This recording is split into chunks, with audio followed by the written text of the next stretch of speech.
예, 오늘은 누가복음, 복음서 여러 곳에서 나오는 얘기입니다만 베드로가 예수를 3번 부인하는 것에 대해서 묵상을 하고요.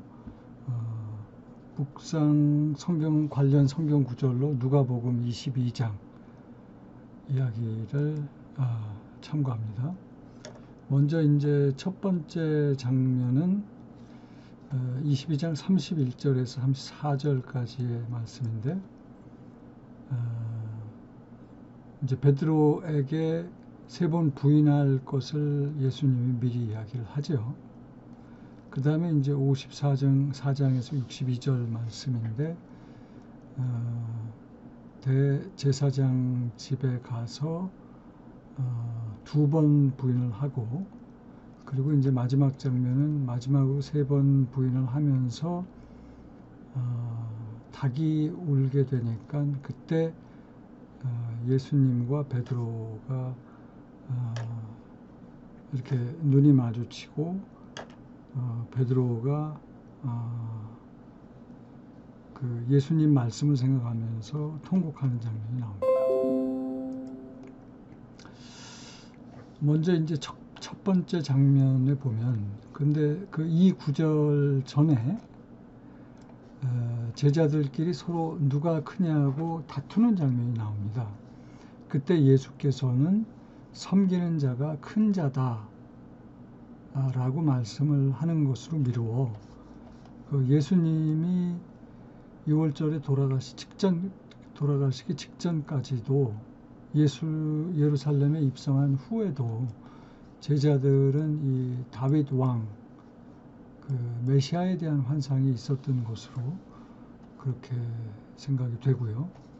그 다음에 이제 사단이 너희를 밀가부르듯 하려고 해서 이 까부르듯 하려고의 영어 표현이 sift인데요. 이 sift는 면밀히 채로 걸러낸다는 의미입니다. 따라서 사단이 참소하는 자로 우리의 부족함이 제대로 드러나면서 실족하기를 주의 깊게 면밀히 살피고 있다는 뜻 같아요. 그런데 이제 그 말이 끝나자마자 물론 이제 기도하는 얘기도 하는데 베드로가 내가 죽어도 죽기를 각오하고 주님과 함께 하겠다는 이야기를 하죠. 근데 저는 이것이 바로 그 사단의 밀가부름이라고 생각을 합니다. 이것을 통해서 베드로의 부족함이 적나라하게 드러나는 장면이었다. 이 부분을 베드로의 그 지나친 자신감으로 이제 간단히 처리할 수도 있지만, 앞서 제자들이 그 메시아에 대한 환상으로 다툰 것을 감안하면 결국 베드로 역시 이런 이야기를 할 수 있었던 그 기저에는 자기 중심적인 생각에서 예수가 다윗 왕이 되었을 때 자기가 얻게 되는 그런 어떤 이익이 옆에 있었던 것 같아요. 그래서 내가 죽음을 불사하고 예수를 지키겠다는 이야기를 했지만 그 근저에는 그런 어떤 자기 중심성이 자리 잡고 있었다는 이야기죠. 그래서 결국 이제 티끌에 불과한 우리는 열심을 보인다고 하더라도, 죽기까지 열심을 보인다고 하더라도 그게 자기 중심성이 동력이 되죠. 대부분 자기 중심성에 기초한 열심은 겉으로는 예수한테 충성하는 듯 보이지만 사실은 이것은 이기심의 또 다른 표현이고 자기 집중에 불과한 것이다. 우리 예상과 다름없이 그리고 베드로가 자기가 했던 말과는 달리 금방 조금 있다가 예수가 무력하게 잡혀가는 것을 보자 바로 3번 부인하는 것으로 나타납니다. 그러면 이것에 기초해서 예수님이 어떤 기도를 했을까? 내가 너를 위하여 네 믿음이 떨어지지 않기를 기도했다고 하시거든요. 이것은 기도했는데 금방 배반을 했단 말이에요. 그래서 실족하지 않기를 기도한 것은 아니다. 오히려 실족하고 나락으로 떨어져서 그러면서 철저하게 자신이 티끌임을 깨닫고 바로 그곳에서 다시 믿음으로 일어서기를 기도한 것이 기도의 내용일 것 같습니다. 그리고 생각해 보면은 우리가 이 티끌임을 깨달아야지만 비로소 자기 중심성이 깨지고 자기 부인이 일어나고 온전히 주님의 은혜에 의지할 수 있기 때문입니다. 이제 그 다음 장면에는 이제 대제사장, 안나스가 나오고 가야바가 나오고 그런데 서로 이게 장인과 사익 관계라는 설명이 이제 요한복음에는 나오거든요. 이 대제사장이 이제 신문을 하죠.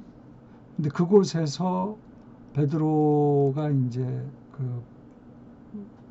예수 따르는 예수를 모른다라고 이제 부인을 하죠. 이 장면은 예수를 따르던 제자도 예수를 부인하고 그 당시에 유대인 세계에서는 하나님과 제일 가깝다고 알려진 대제사장도 예수를 못 알아보는 그런 그림입니다.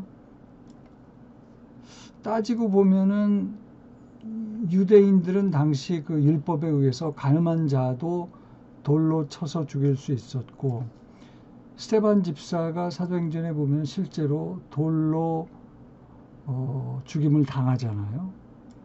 그래서 이 유대인들과 이 대제사장들은 예수도 자기들 힘으로 어쩌면은 죽일 수 있음에도 불구하고 하나님의 뜻은, 하나님의 섭리는 유대인뿐만이 아니라 이방인에게도 버려져 죽임을 당하고 그들의 죄를 대신하는 예수가 되어야 하기 때문에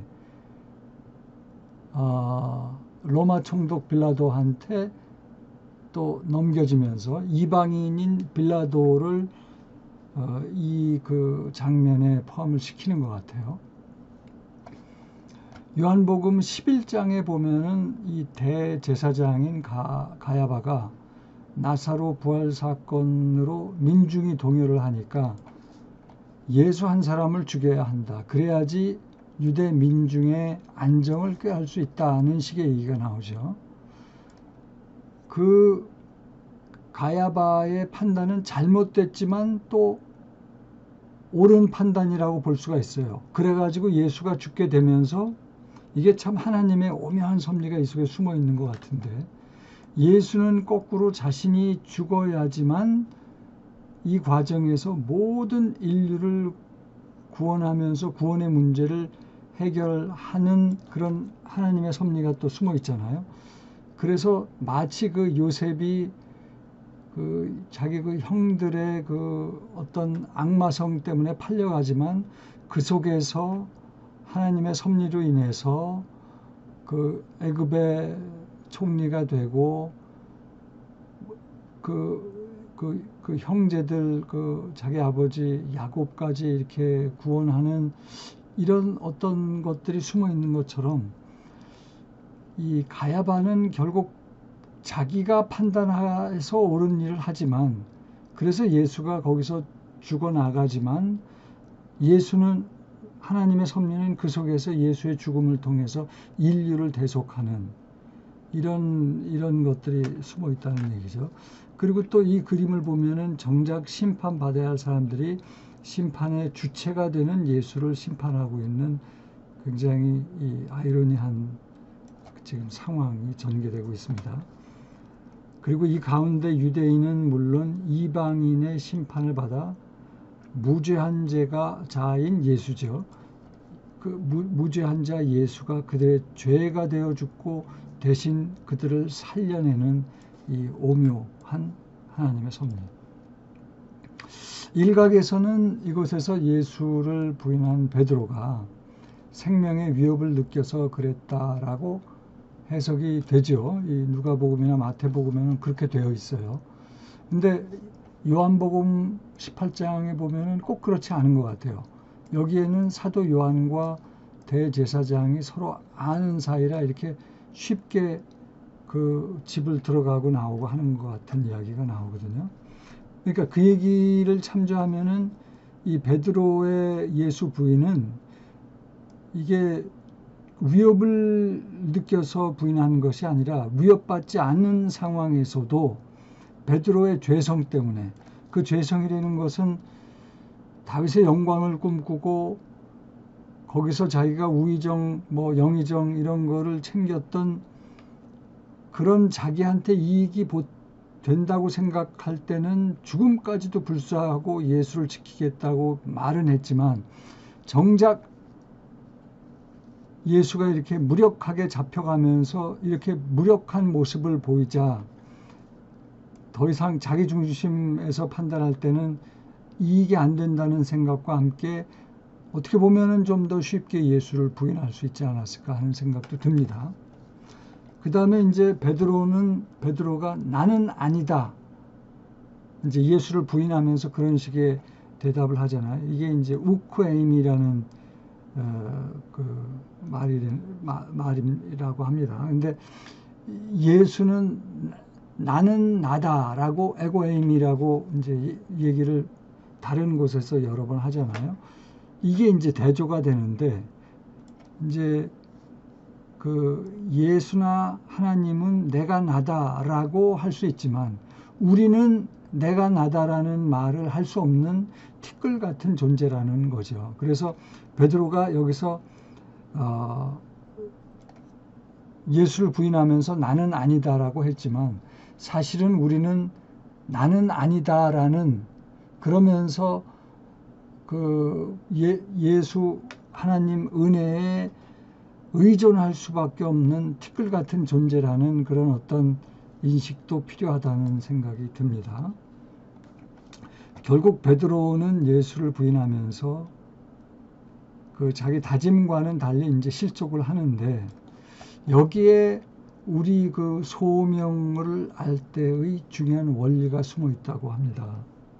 소명은 내가 철저하게 부인되고 무너졌던 곳에서 다시 일어나는 것. 왜 베드로가 실족을 했을까?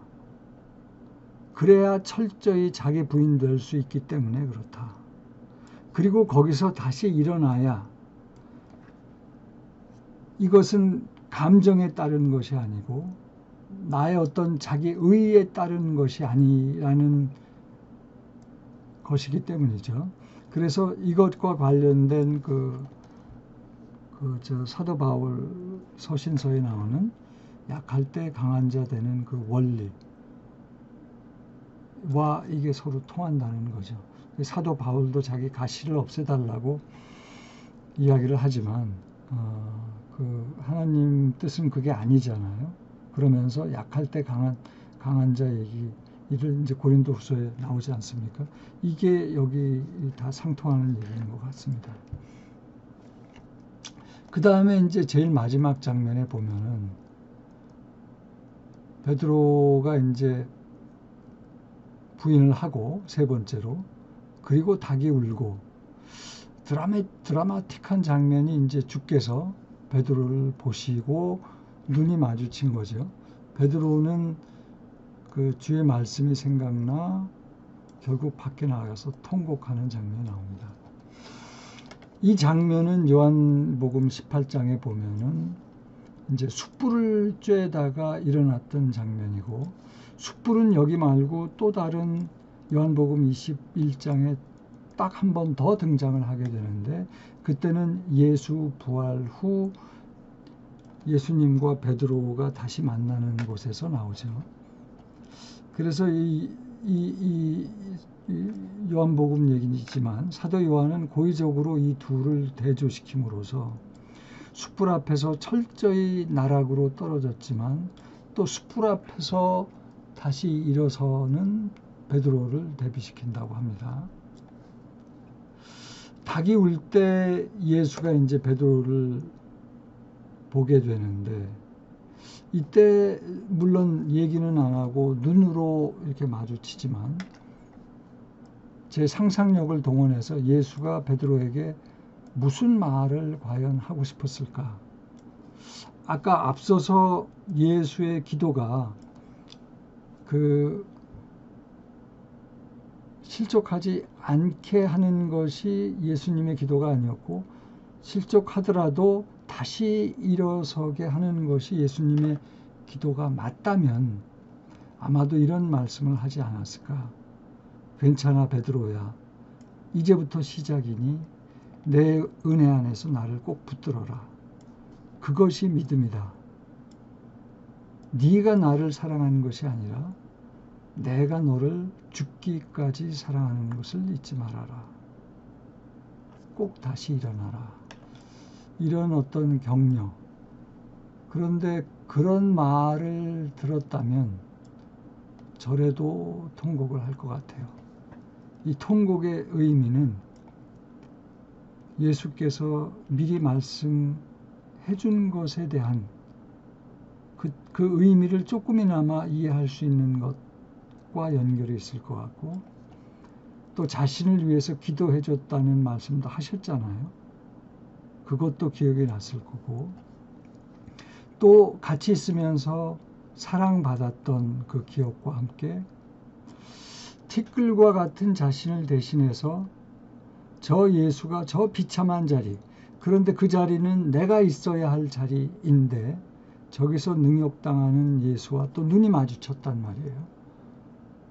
그러면서 이 여러 생각이 들었겠죠. 그러면서 당연히 이렇게 터져 나왔을 것 같아요, 눈물이. 그 다음에 이제 마지막으로는 베드로와 유다인데요. 굉장히 할 얘기는 많지만 간단히 말씀드리면, 베드로는 자기 부인이 됐던 사람이고, 이 자기 부인에서는 예수를 떠나지 않습니다. 그런데 유다도 죽을 때 예수는 무죄하다는 얘기를 해요. 그리고 돈도 다 버립니다. 그런데 유다는 자기 부인이 아니라 예수를 떠나서 자기를 거부한 사람이었다. 오늘 여기까지 묵상하는 것으로 하죠.